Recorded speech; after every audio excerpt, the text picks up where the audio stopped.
vous êtes dos, je demande si vos habitudes éloignent les gens de vous. Cela peut être difficile à accepter, mais nous avons tous ces petites manies qui peuvent faire rouler les yeux des autres dès que nous entrons dans une pièce. Aujourd'hui, nous avons mis en lumière certaines de ces habitudes qui peuvent conduire à des soupirs et à de la distance dans nos relations. C'est une dure réalité, mais reconnaître ces comportements est le premier pas vers un changement. Alors, profitons de cette occasion pour réfléchir et grandir. Quelles habitudes pensez-vous devoir améliorer, ou en avez-vous d'autres à ajouter à la liste? Partagez vos réflexions dans les commentaires ci-dessous. Si vous avez trouvé cette vidéo utile, n'oubliez pas de cliquer le bouton j'aime, de vous abonner pour plus de contenu inspirant. Ensemble, rendons nos interactions plus significatives, une habitude à la fois. 1. Le commérage. D'accord, parlons du commérage. Nous le faisons tous, n'est-ce pas? Ne mentez pas, je vous vois hocher la tête. Que ce soit un peu de poutines au travail ou des rumeurs sur la dernière romance de quelqu'un, cela semble assez innocente. Et soyons honnêtes, qui n'aiment pas être au courant?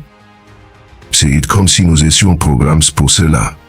Mais voici la dure vérité, quand vous êtes celui qui balance les ragots, devinez ce que les autres pensent. Et ils parlent de tantôt dans son dos, que disent-ils de moi quand je ne suis pas là? Oui, le commérage crée un cycle de méfiance. J'ai découvert cela, mais de peine, alors laissez-moi être honnête avec vous. Je pensais autrefois que le commérage était une expérience de rapprochement. Comme si je partageais la dernière nouvelle, les gens me verraient comme amusant et accessible. Mais vous savez ce qui se réellement passe? J'ai commencé à remarquer que les gens évitaient les conversations plus profondes avec moi. Ils gardaient les choses en surface, parce qu'ils ne me faisaient pas confiance. Je suis devenu la personne qui connaissait les affaires de tout le monde, mais qui n'avait pas d'amis réels. Ah et non? Et ce n'est pas tout. Quand vous parlez toujours aux autres, voilà.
Et que vous répondez, ouais, bien sûr, peu importe, mais à l'intérieur, vous préparez la chute. Nous avons tous été là, et c'est comme une version tordue de la guerre émotionnelle. Maintenant, je pensais autrefois que le comportement passif-agressif était une manière géniale d'éviter la confrontation. Comme, pourquoi argumenter quand vous pouvez simplement donner des indices subtils et les faire se sentir mal de ne pas là dans vos pensées? Non. Faux. J'ai appris à mes dépens que les gens ne sont pas des devins, et s'ils le sont, ils ignorent ces signaux volontairement. Soyons réels, j'ai été la reine des messages passifs agressifs. Quelqu'un a annulé des plantes et au lieu de simplement dire « Eh », s'il était un peu nul, je leur envoyais « Ou car, ça doit être génial d'être s'y occupe ». Ou si un ami faisait quelque chose qui m'agaçait, je lui ferais la loi du silence, attendant qu'il sache magiquement pourquoi j'étais phare. Et vous savez quoi? Personne n'a rien compris. J'avais juste l'air d'une reine dramatique immature. Voici la chose avec le comportement passif-agressif, c'est comme le dodgeball émotionnel. Vous pensez éviter le problème, mais en réalité, vous lancez de la frustration aux gens sans leur donner la chance de le résoudre. C'est épuisant pour vous et c'est épuisant pour tout le monde autour de vous. Le pire, cela fait que les gens vous voient comme difficile, manipulatrice ou tout simplement enfantine. Personne ne veut traiter avec quelqu'un qui ne peut pas dire ce qu'il pense vraiment. Le comportement passif-agressif est une peur de la vulnérabilité, tout simplement. Nous pensons que nous nous protégeons du conflit, mais ce que nous faisons vraiment, c'est saboter nos relations. Au lieu de dire « Eh bien, quand ma blesse ou je suis en colère », nous jouons à ces jeux d'esprit, espérant que les autres devinent. Et voici la pilule difficile à avaler. Ce n'est pas leur travail de deviner vos sentiments, c'est votre travail de les communiquer. Je me souviens du jour où cela me frappe. J'avais eu une énorme dispute avec un ami, et je continuais à donner un speak passif-agressif, espérant qu'ils comprendraient enfin. Au lieu de cela, ils m'ont juste regardé et ont dit « Si tu ne peux pas me dire ce qui ne va pas, je ne peux pas t'aider. » Et cela me frappe comme un camion. Je ne faisais pas preuve de force ou d'intelligence en cachant mes sentiments, j'ai été juste une lâche. Depuis ce jour, j'ai décidé de dire ce que je pense vraiment fou, je sais. Et devinez quoi? C'est terrifiant au début, mais ensuite, ça fait tellement de bien quand vous arrêtez de jouer au dodgeball émotionnel et que vous commencez à avoir de vraies conversations. Les choses s'améliorent. Les gens respectent l'honnêteté, mais mes conseils difficiles à entendre et surtout, vous vous respectez pour ne pas vous cacher derrière ces murs passifs-agressifs. Donc la prochaine fois que vous serez tente d'envoyer ce message, je suppose que Kava ou de faire la tête froide à quelqu'un, demandez-vous. Voulez-vous continuer à éviter le problème, ou voulez-vous grandir et faire face directement? Croyez-moi, la vie devient tellement plus facile lorsque vous arrêtez de vous attendre à ce que les gens décodent vos émotions et que vous leur dites simplement ce qui se passe. Qui sait? Peut-être qu'ils vous surprendront et corrigeront réellement le problème incroyable. Non. Si vous trouvez ces histoires inspirantes et qu'elles vous motivent à agir, merci de commenter 9. Sinon, commentez 0. Vos retours comptent beaucoup pour nous. Merci pour votre temps précieux. 3. Ne jamais prendre ses responsabilités. Bon, parlons d'un classique, ne jamais prendre ses responsabilités. Vous savez, le type rien n'est jamais de sa faute. Monsieur Delay, eh bien c'est parce que le Wi-Fi était en panne. A échoué un test? Ce professeur me déteste, et je suis passe par là. J'ai fait cas. J'étais le maître du jeu des excuses, et soyons honnêtes, qu'a fait du bien de détourner la responsabilité. Blâmer des choses externes nous fait sentir moins coupables. C'est comme une carte de sortie de prison mentale. Mais voici la dure vérité, quand vous déplacez toujours la faute, vous criez essentiellement, je ne peux pas gérer ma propre vie. Et les gens commencent à vous voir comme peu fiable, immature et honnêtement un peu en désordre. Je vais vous donner un exemple de ma propre vie. À l'école, j'ai été notoire pour ne pas faire mes devoirs. Mais j'avais toujours une excuse prête.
immédiatement reconnu une erreur au travail. J'ai un manque un délai et au lieu de sortir ma liste habituelle d'excuses, j'ai juste dit, eh bien, je n'ai pas bien joué mon temps. Je ferai mieux la prochaine fois. Et vous savez ce qui se passe. Mon patron ne s'est pas énervé, personne ne me jette hors du bâtiment. En fait, il me respecte davantage pour avoir pris mes responsabilités. J'ai appris que les gens n'attendent pas de vous que vous soyez parfaite. Ils veulent juste que vous soyez honnête et responsable. Mais écoutez, je comprends, prendre ses responsabilités craint sur le moment. Personne n'aime se sentir comme s'il avait laissé tomber. Mais à long terme, c'est un changement de jeu. Quand vous arrêtez de faire des excuses, les gens commencent à vous faire davantage confiance et vous commencez à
l'art du savon et de l'eau, mais apparemment certaines personnes ne l'ont tout simplement pas fait.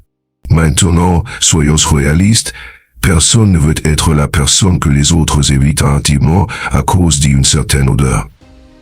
Mais qu'arrive, et regardez, je ne suis pas là pour juger, d'accord, peut être un peu, mais plus important encore, je suis là pour vous aider à éviter d'être cette personne.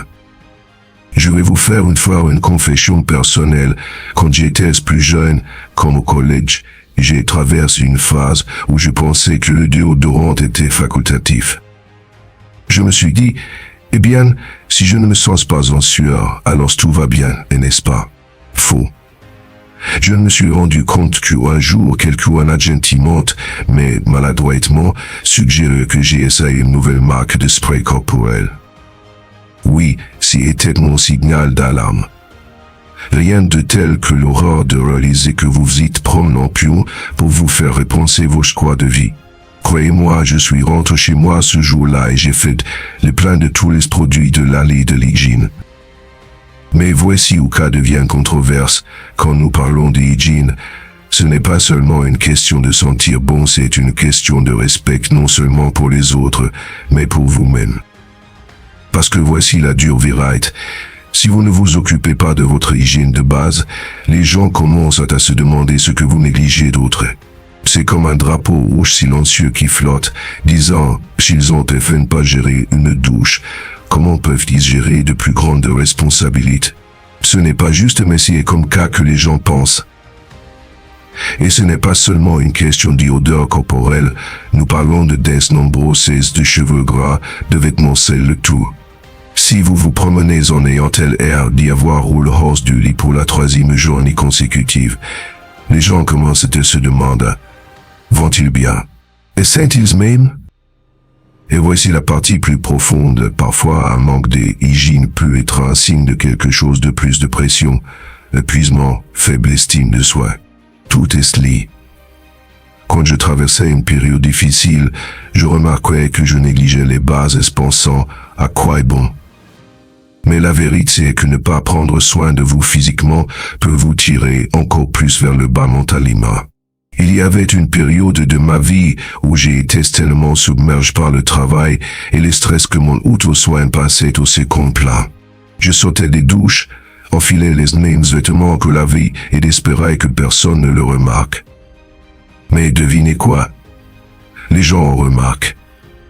Et ce n'est pas avant qu'un ami proche ne m'ait pris à part et dit « Hey Kava, tu as l'air un peu à l'ouest ces derniers temps » que j'ai réalisé à quel point j'avais laissé les choses glisser.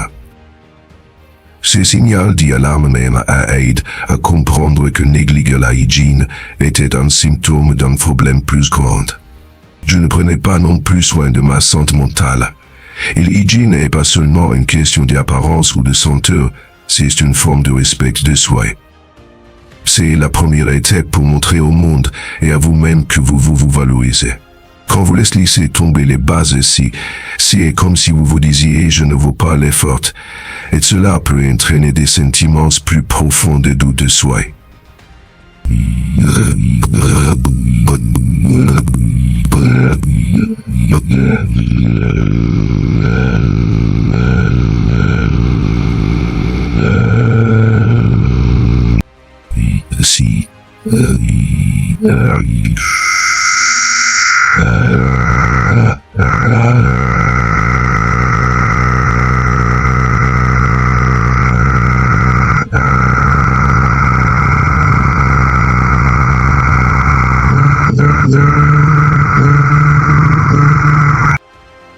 Alors oui, je comprends.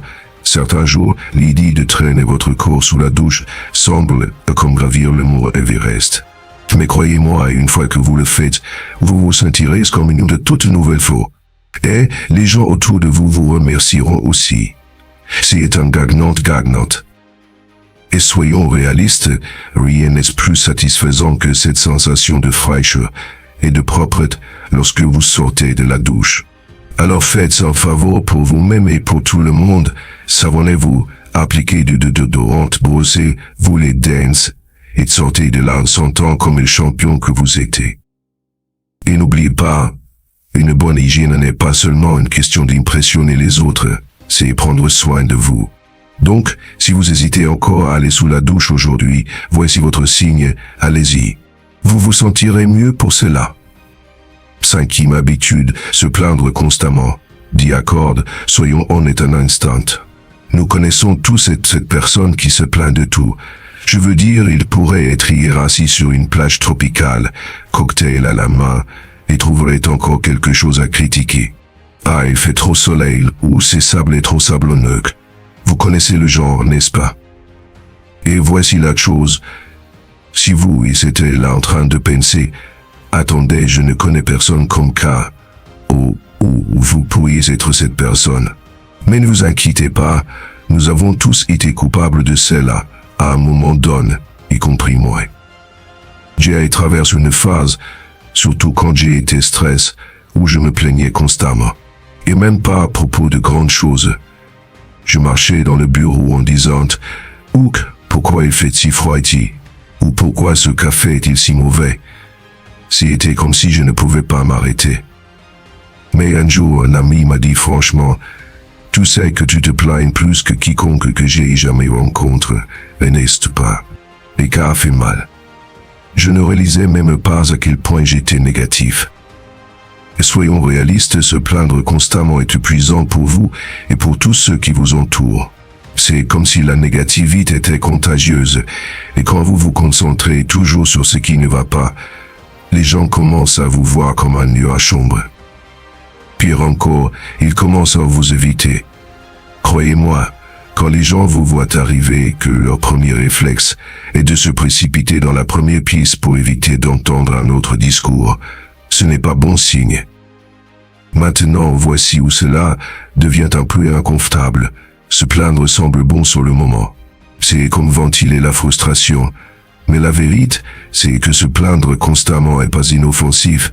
Cela crée une boucle où vous vous concentrez uniquement sur le négatif, et c'est tout ce que vous commencez à voir.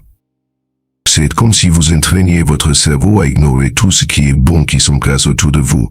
Et si vous apportez constamment de la négativité, les gens commencent à vous regarder de haut, pensant, et s'ils sont toujours malheureux, peut-être qu'ils sont le problème. Voici le problème plus profond, se plaindre constamment est souvent un masque pour quelque chose de plus grand. Quand je traversais ma phase de plainte, ce n'était pas vraiment à propos du mauvais café ou du bureau froid, si était à propos de me sentir submergé, stress et ne pas avoir le contrôle sur ma vie. Se plaindre était une soupape de décompression, mais cela n'aidait pas. Si quoi que ce soit, cela me faisait sentir encore pire. J'ai amplifié la négativité de ma vie plutôt que de trouver une solution. J'ai réalisé qu'en me concentrant sur mes plaintes, je ne résolvais aucun problème, je ne faisais que les diffuser. Et personne ne veut entendre un disque rail de négativité. Alors j'ai commencé à faire quelque chose de fou. Chaque fois que je ressentis le besoin de me plaindre, je m'arrêtais et me demandais, dis accorde, que puis-je faire à ce sujet? Si je ne pouvais pas le résoudre, je laissais tomber. Et si je le pouvais, je cessais de me plaindre et prenais réellement des mesures. Si était difficile au début, mais au fil du temps, j'ai remarqué un énorme changement dans la façon dont les gens réagissaient à moi et dans ma façon de me sentir. Voici la chose, la vie va toujours vous lancer des défis. Les choses vont toujours mal tourner parfois, c'est juste la réalité. Mais se concentrer constamment sur ce qui ne va pas vous empêche de voir ce qui va bien. Cela bloque la gratitude, et la gratitude, c'est l'antidote à la plainte. Plus vous pratiquez à trouver ce qui est bon, moins vous ressentez le besoin de vous plaindre. Devinez quoi? Vous commencez à attirer plus de positivité. Les gens veulent un titre autour de vous parce que vous les élevez plutôt que de les tirer vers le bas. Donc, si vous vous trouvez en train de vous plaindre de tout, de la météo au Wi-Fi, il est peu extrême de prendre du recul et de vous demander, est-ce que j'ai essayé vraiment de résoudre le cas, ou suis-je juste coincé dans une habitude de relâche? Parce qu'admettons-le, se plaindre constamment, ce n'est pas mignon et qu'en aide certainement personne. La prochaine fois que vous êtes sur le point de lâcher une poussade bonde de plainte, essayez de changer un peu. Trouvez quelque chose quoi que ce soit pour lequel vous êtes reconnaissant. Vous serez surpris de voir à quel point vous vous sentirez mieux. Et croyez-moi, les gens autour de vous vous remercieront aussi. Et n'oubliez pas, se plaindre peut sembler être le chemin le plus facile, mais trouvez le bon. Voilà un véritable pouvoir. C'est ma habitude, être chroniquement en retard. Dis accorde, abordons une habitude qui est plus courante que vous ne le pensez, être chroniquement en retard. Vous connaissez le topo, il y a toujours cette personne qui est perpétuellement à la traîne. Le classique, je suis à 5 minutes, qui devient soudainement 20, ou le texto, je suis en route que vous envoyez depuis votre canapé en pyjama. Oui, nous parlons de ceux qui semblent toujours être dans une distorsion temporelle. Maintenant, avant que vous ne commenciez à me balancer des excuses, soyons réalistes, j'ai été cette personne. J'ai été le champion du à la mode, sauf que ce n'était jamais à la mode, c'était juste un retard. Je pensais que c'était ma petite rébellion contre l'horloge. Devinez quoi? Ce n'était pas chic, c'était juste inconvenant. J'avais une terrible habitude d'être en retard de tous réunions, rendez-vous, dîners en famille, peu importe. Je pensais que j'étais immunisé contre les contraintes normales du temps jusqu'à ce qu'un jour, mon meilleur ami me le fasse remarquer. Elle a dit que le fait d'être en retard n'est pas seulement une question d'y arriver en retard, c'est aussi me montrer que je ne valorise pas son thème. Aïe, California est ma frappe forte. Je n'avais jamais pensé à cela de cette manière. J'ai été tellement préoccupé par mon propre désordre de gestion du temps que je ne réalisais pas à quel point c'était irrespectueux pour les autres. Et soyons honnêtes, le retard chronique n'est pas juste une manie personnelle, c'est un signal d'alarme majeur pour les autres. Cela dit, mon temps est plus important que le vôtre. Que ce soit pour un entretien d'embauche, un dîner entre amis ou simplement une réunion, si vous êtes toujours en retard, Les gens commencent à vous voir comme peu fiable, désorganisé, et oui, un peu irrespectueux. Et voici une vérité dérangeante: être en retard masque souvent des problèmes plus profonds. Pour certains, c'est un manque de respect, mais pour d'autres, c'est une façon d'éviter l'engagement ou la confrontation. Parfois, nous sommes en retard parce que nous traînons les pieds ou parce que nous ne voulons pas vraiment être là. Nous pensons si je suis assez en retard, peut-être qu'ils penseront que je suis juste au cul ou quelque chose comme ça. Mais ce que cela fait vraiment, c'est amener les gens à remettre en question votre intégrité et votre intérêt. J'ai dû faire face à cette vérité inconfortable moi-même. Je n'étais pas seulement en retard parce que j'avais un mauvais sens du temps, j'ai été en retard parce que j'avais peur de faire face à certaines situations.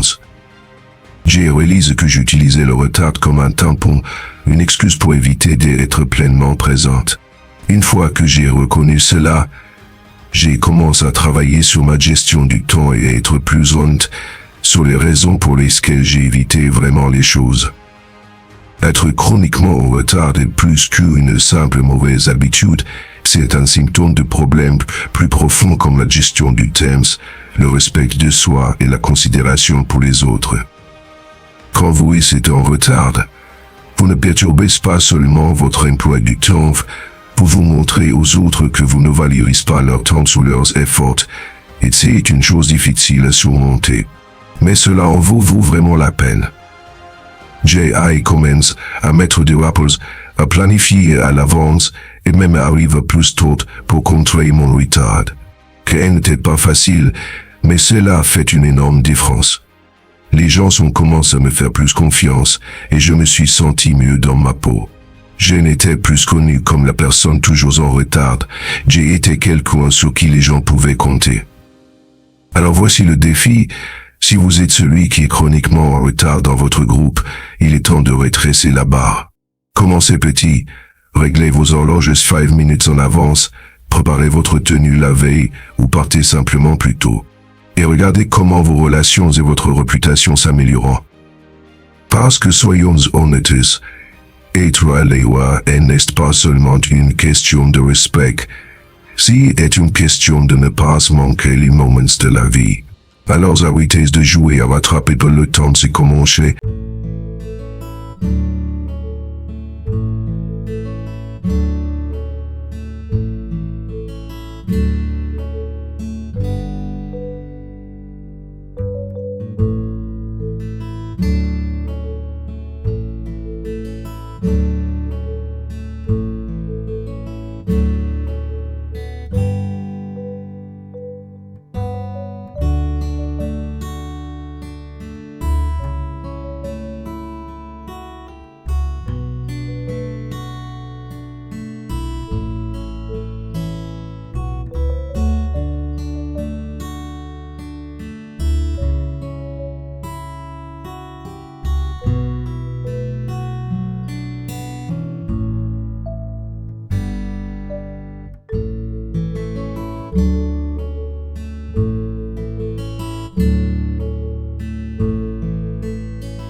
lorsque j'ai commencé à assumer mes actions et mes décisions que les choses ont commencé à changer.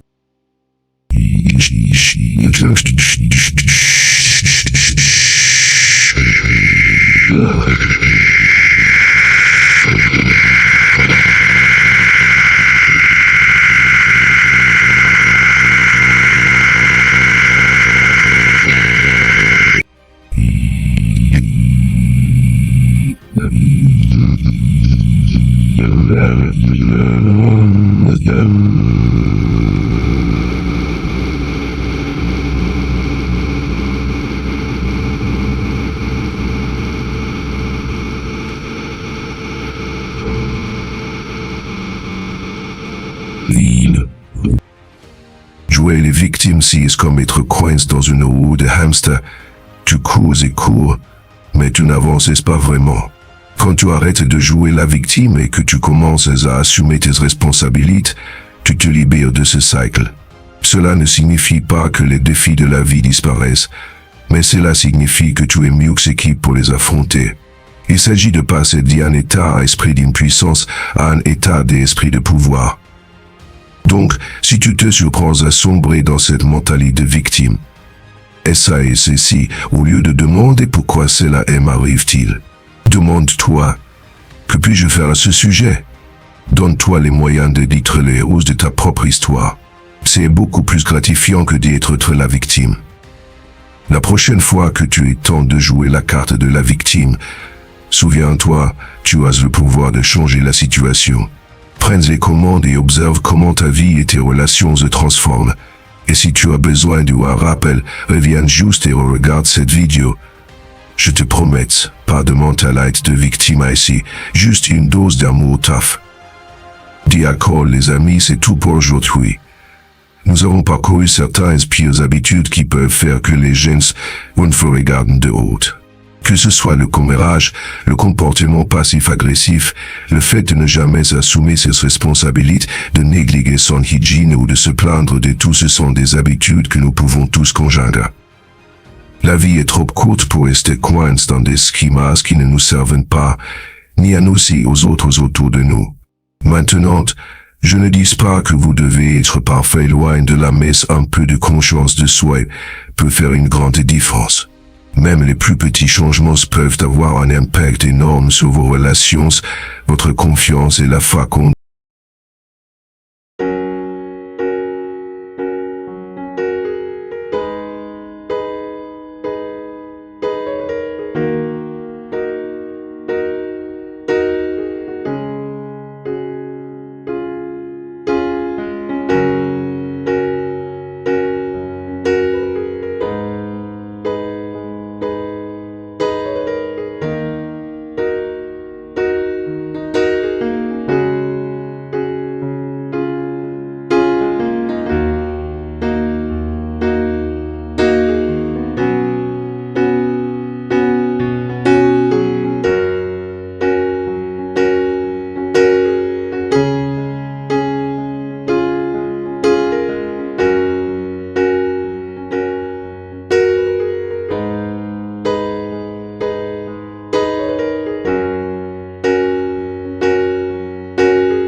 De cette manière, la malhonnêteté peut créer un environnement toxique où la connexion authentique est remplacée par la méfiance et le doute. De plus, les conséquences de la malhonnêteté ne se limitent pas aux relations personnelles. Dans les environnements professionnels, la confiance est primordiale. Lorsqu'un collègue est malhonnête, que ce soit à propos de performance au travail, des délais ou de ses relations avec les clients, il nuit non seulement à crédibilité, mais aussi à la cohésion de l'écrase. La confiance, une fois brisée, est difficile à reconstruire. Un employé malhonnête peut entraîner une atmosphère où les collègues hésitent à collaborer, à partager des informations ou à compter les uns sur les autres. Cette érosion de la confiance peut freiner le potentiel d'une équipe, entraînant de mauvaises performances et un moral en berne. Cependant, il est essentiel de comprendre que la malhonnêteté découle souvent de problèmes plus profonds. De nombreuses personnes malhonnêtes peuvent se sentir peu sûres, anxieuses ou inadéquates, ce qui les amène à fabriquer des histoires ou à manipuler la vérité pour obtenir l'approbation ou éviter la confrontation. Reconnaître cela peut favoriser l'empathie, mais cela n'excuse pas le comportement. Au contraire, cela met en évidence la nécessité de changement non seulement pour l'individu malhonnête, mais aussi pour ceux qui sont affectés par ses actions. Alors,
ensuite, pratiquer la transparence excrochée. Une communication honte ne peut sembler inconfortable au début, surtout pour ceux qui ont l'habitude de la vérité. Cependant, être ouvert sur ses pensées et ses sentiments favorise une connexion plus profonde avec les autres. Cela permet la vulnérabilité, ce qui peut être incroyablement libérateur. Lorsque les gens voient votre engagement envers l'honnêteté, ils sont plus enclins à y répondre, créant un environnement de soutien où chacun se sent valorisé.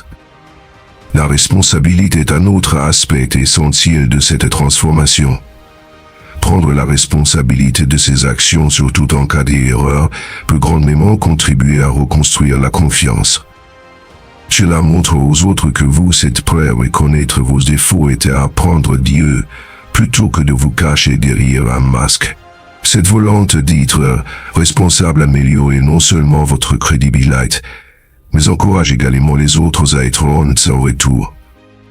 De plus, établir des limites peut aider à créer un environnement propice à la honnêteté. Entourez-vous de personnes qui apprécient la vérité et l'intégrité. Recherchez des relations avec ceux qui encouragent la communication ouverte et qui vous tiendront responsable de vos actions.